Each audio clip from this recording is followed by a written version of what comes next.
Senyuman terakhir Florencia pramugari korban pesawat ATR-4 Ibu sebelum terbang.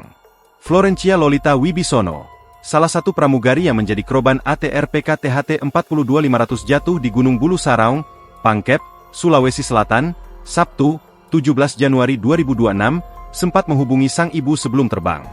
Hal ini diungkap oleh Tante Florencia, Suli Mandang, saat di Bandara Sam Ratulangi Manado. Masih sempat video call mamanya kemarin pagi, ujar Suli, Minggu, 18 Januari 2026, dikutip tribunmanado.com. Dalam komunikasi tersebut, Florencia menyampaikan rencananya untuk terbang dari Bandara Adi Sucipto Yogyakarta menuju Bandara Hasanuddin Maros.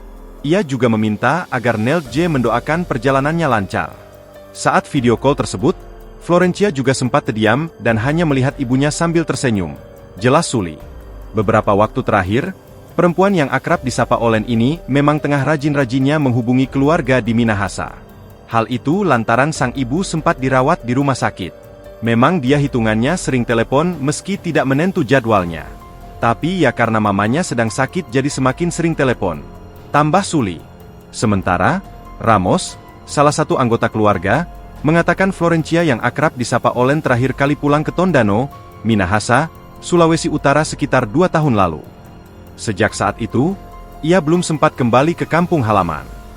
Terakhir dia pulang ke sini sekitar 2 tahun lalu. Itu terakhir dia datang, ujar Ramos saat ditemui di rumah keluarga di Tondano, Minahasa, Sulut pada Minggu, 18 Januari 2026. Meski jarang pulang, komunikasi dengan orang tua disebut tetap terjaga. Menurut Ramos, Olen memiliki kebiasaan menghubungi orang tuanya setiap kali akan menjalani penerbangan.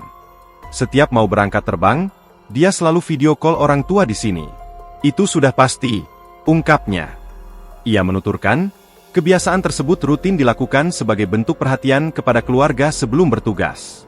Lanjutnya, pihak keluarga masih terus berharap yang terbaik terkait proses pencarian. Download Tribun X sekarang, menghadirkan lokal menjadi Indonesia.